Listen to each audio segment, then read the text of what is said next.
Shalom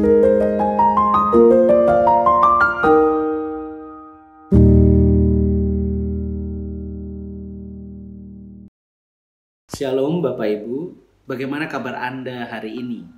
Semoga kita semua masih dapat menikmati suka dan duka yang silih berganti kita rasakan sampai hari ini. Dalam kehidupan kita, seringkali kita diperhadapkan dengan berbagai pilihan. Kadangkala pilihan-pilihan itu juga tidak jarang menuntut pengorbanan kita. Bahkan mungkin pengorbanan iman kita. Kita memilih mengorbankan nilai-nilai yang kita imani sebagai seorang Kristen demi sebuah tawaran yang memuaskan diri kita. Petrus dalam Injil Markus pasal 14 ayat 26 sampai 31 sedang menunjukkan betapa teguhnya iman yang ia pegang. Sebagai salah seorang murid Yesus yang amat dekat, Petrus merasa bahwa imannya pun kuat, sangat kuat.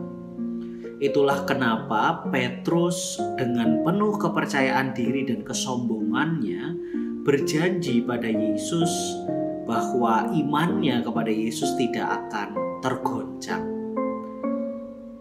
Dengan tegas Petrus berkata di ayat 29, biarpun mereka semua tergoncang imannya, aku tidak.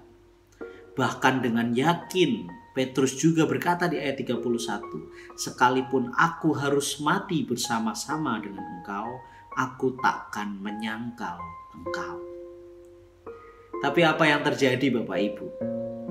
Kita tahu pada akhirnya Petrus diperhadapkan pada sebuah pilihan untuk mempertahankan iman atau menyangkal imannya. Akhirnya Petrus memilih untuk menyangkal imannya. Dalam keadaan yang terdesak, pada akhirnya Petrus mengorbankan iman percayanya. Petrus mencapai jalan buntu ketika ia hanya mengandalkan dirinya sendiri. Petrus merasa bahwa dirinya mampu mempertahankan iman, tapi kenyataannya ia tidak mampu mempertahankan iman dengan kekuatannya sendiri. Bapak Ibu Saudara, mungkin kita pernah berada dalam kondisi yang sama seperti Petrus. Kita merasa mampu mempertahankan nilai-nilai iman kita di dalam kehidupan keseharian kita. Tapi kenyataannya kita pun sulit melakukannya. Pada akhirnya kita mungkin lebih sering berkompromi, kemudian jatuh terlalu dalam dan terlanjur nyaman di dalamnya. Besok kita bersama-sama akan memasuki masa Prapaskah. Masa ini akan kita awali dengan merayakan Rabu Abu. Perayaan Rabu Abu akan membantu kita untuk mengingat bahwa kita manusia adalah seperti abu yang ringkih, yang terbatas dan sangat mudah terhempas oleh karena dosa. Melalui Rabu Abu kita akan diingatkan bahwa sejatinya kita itu tidak mampu berjalan sendirian. Kita butuh kuat kuasa Roh Kudus untuk memimpin kita selangkah demi selangkah di tengah kehidupan kita. Dan hal itulah yang akan kita lakukan bersama sejak Rabu Abu.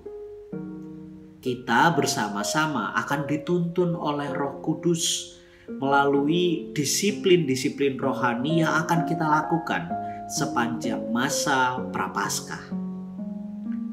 Melalui hal itu, kita, umat percaya, diharapkan mulai melatih diri untuk bergantung sepenuhnya pada pertolongan Tuhan di dalam Roh Kudus setiap saat di dalam keseharian kita.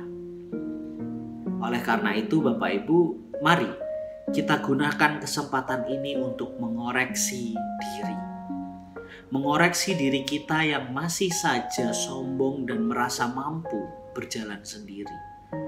Mengoreksi diri kita yang masih saja merasa mampu menjadi anak-anak Tuhan tanpa campur tangan Tuhan. Kiranya Tuhan memampukan kita. Amin.